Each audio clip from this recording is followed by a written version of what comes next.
Eddie Hearn, Fast Eddie, making extremely bold predictions when it comes to Deontay Wilder and Anthony Joshua. Now look, we understand Anthony Joshua got himself a knockout. First knockout win in 3 years. But let's not get carried away and start taking it to the stupid and saying that Anthony Joshua should be the betting favorite going in against Deontay Wilder. A couple things we need to understand, right? Is one, Wilder's been inactive. Although he's staying in the gym, he's been inactive. And that's not good at all, okay? And I think that's probably, if he's going to give Anthony Joshua any confidence on having the upper hand entering that fight, it's the fact that he has been active against less than stellar opposition, but he's been active. And Deontay Wilder has been inactive, okay? But outside of that, when Eddie Hearn goes on and says Anthony Joshua will outbox Deontay Wilder over 12 rounds, he's sending Anthony Joshua to me on a suicide mission, and so is Derrick James, okay? But anyway, Eddie Hearn's adamant that AJ can comfortably outbox Wilder. And I understand that it's a grudge match. I understand this going on years now with Anthony Joshua and Wilder. But you know what? It's not that with each year that passed, the demand to see this fight has grown. Like Pacquiao, Mayweather, Earl Spence, Terrence Crawford. No, that's not what happened. These guys started losing, started looking vulnerable. And when it comes to AJ, he looked scared in the ring. So I know for a fact we'll all watch it, but I just don't think there's a huge demand. And I'm not even sure I call this a grudge match anymore. You know, I don't think I would call it a grudge match. You know, this is one of those fights where I think they both there's really not anyone left. You know, Wilder fought Ortiz, Wilder fought Fury.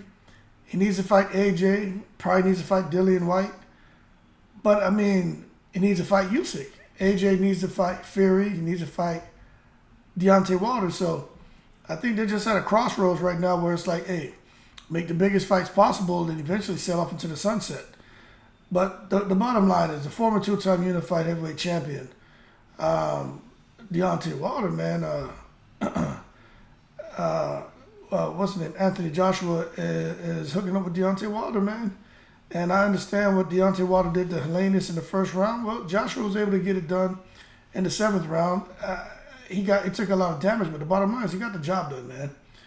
And Wilder and Scott went on record to say, hey, they're glad to see that AJ was able to knock Helenius out. Feel like that was really building up the fight for Wilder and Joshua to get in the ring. I'm still hoping it happens later this year, but my understanding is not supposed to happen until January 2024, still in Saudi Arabia.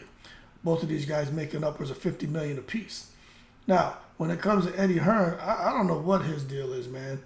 But AJ picked up his second win, you know, and you can say this is kind of a rebound kind of situation after coming over those losses, consecutive losses to Alexander Usyk. But I still wonder what the hell's going on, because although he clipped Helenius, makes me wonder where the hell is Dillian White, why he's not doing interviews.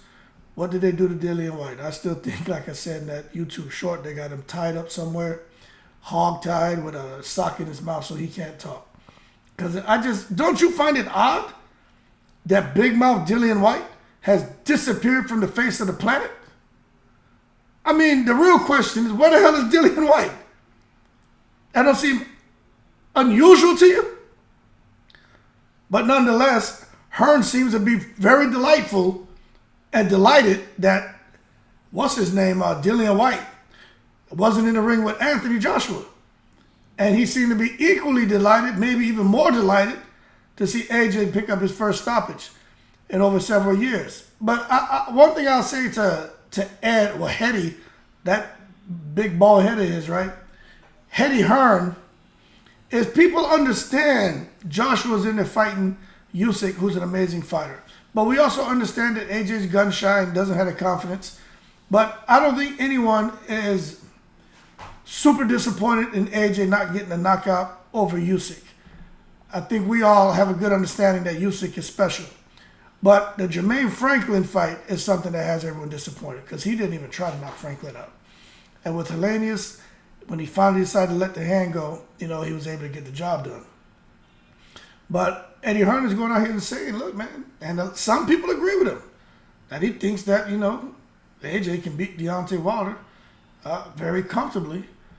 But he is a realist when it comes to Deontay Wilder's power, saying, look, if Wilder touches him, it could be a problem. But he says, when it comes to it, he just feels AJ has what it takes. Going in there, fighting Helenius. Eddie Hearn keeps saying Helenius is 6'9", 6'10". People, Helenius is 6'6", 6'7". Eddie Hearn always out here, doing what he does best, selling the fight, right?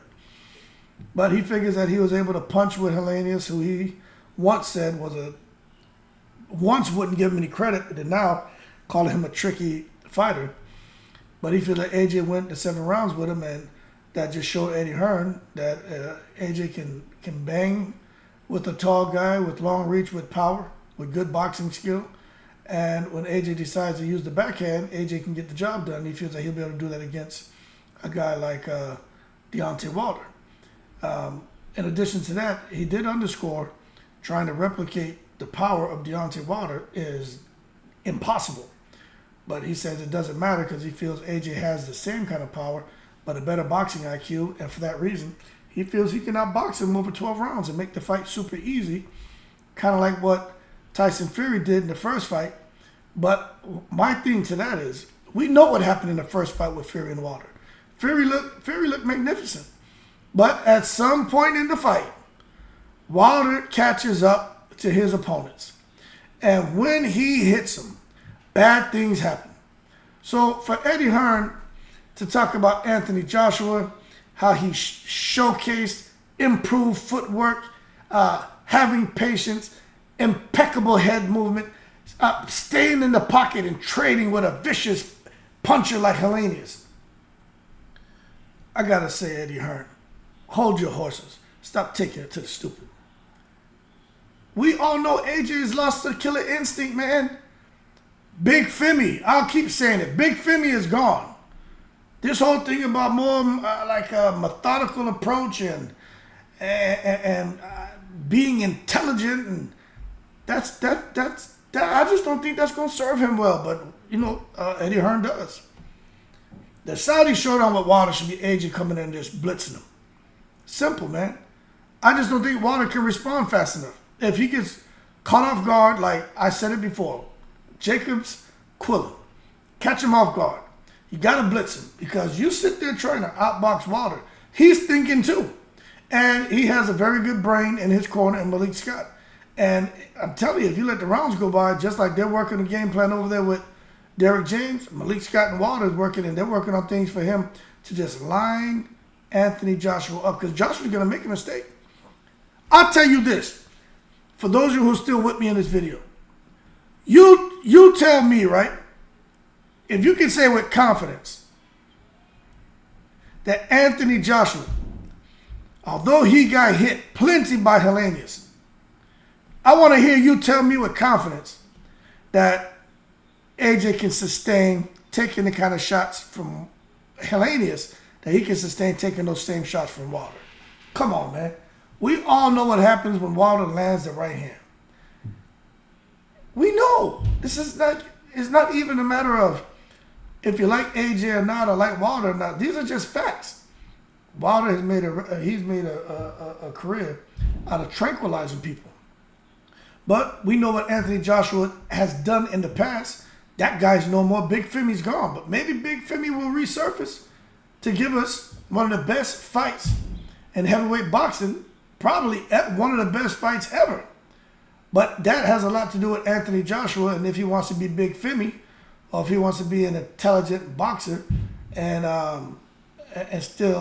not be big and strong, because he doesn't like the fact that he feels when it comes to African athletes, they're just talked about how strong they are, how fast they are, but not about the skill set and intelligence. To me, he needs to shake that off. I understand his frustration, but look, Anthony Joshua, you are big and strong. Okay? You are athletic. You're a specimen, man. Get over that nonsense. We know you're intelligent. We know you're articulate. We know you have a good skill set. We know you have a sound business acumen. What do you... Yeah, man, let that go. And turn back into Big Femi. You know, be ignorant in the ring. What I mean by that is go in there looking to destroy and tranquilize your opponents like water. That's what got you the success and the huge fan base. Not coming in there being an intelligent boxer who can go 12 rounds. But nonetheless, man, we will see. All right? We will see what's going to happen. Because it's 2023, talking about 4.5, 5 years overdue on that fight. Looks like they're going to make more money than they would have made had they fought initially. But, well, at least Wilder is. Joshua, I'm not sure he's making as much as he would have made because he's taking those losses. But bottom line is, on paper, some say 50-50. I mean, maybe as far as the purse split, but as far as the fight, I think it's a 70-30 Deontay Wilder. I'm just being honest with you. But I'm just happy that we're getting the fight going, and I definitely appreciate it. So hopefully these guys can keep putting boxing on the map, but I don't think Anthony Joshua is carrying the heavyweight division. And as far as all those fights Anthony Joshua had before he lost his unified champion distinction, fighting mandatories, man. You know, it's what you got to do. So to come now and applaud him for fighting mandatories, I mean, that's, if you want to keep those titles, that's what you have to do. So it is what it is. That being said, Eddie Hearn, he's just got to stop. I know Eddie Hearn's got to sell the fight. We know he's a Joshua fanboy. We get it. But to come out here and talk about Anthony Joshua outboxing Deontay Wilder, let me tell you something. AJ is not Luis Ortiz. That's a whole nother level of boxing and skill set. Okay? And AJ's not the young gunner he was when he fought Klitschko. All these guys are getting older. All these guys have had some wear and tear. You know what I mean? It's not the same. Eddie Hearn's sitting there on the sideline, losing weight, getting in shape, but he's not taking any bumps and bruises like AJ. I don't know if he realizes that, you know, AJ 5 years removed from being that beast that he was, Big Femi. He's not the same guy. He's taken some serious damage over those 5 years. He's not the same guy. And Wilder has taken extreme damage by Fury. So we just have to wait and see. But if you ask me, I think it's 70-30 in favor of Wilder. I think Wilder will be more aggressive, will get there first. I think Wilder will knock him out. But AJ can do it too. But I just think Wilder will get there first because he's not scared, he's not afraid, and he's looking to let his hands go. And I think Joshua will be more wary of the Wilder right hand than Wilder being wary of anything Joshua's throwing. Joshua's best punch is that uppercut hook. Boy, oh boy, if AJ lands that uppercut hook, the fight's over. But I just don't think he has it in him to let those shots go anymore. He's too afraid. And plus, you can't be playing around with Deontay Wilder. Wilder will tranquilize you. That being said, y'all keep cool. Do you guys agree with Eddie Hearn and his bold prediction with that big bald head of his that he's going to outbox, AJ's going to outbox Wilder? Leave your comments below. Let me know what you think. In the breeze.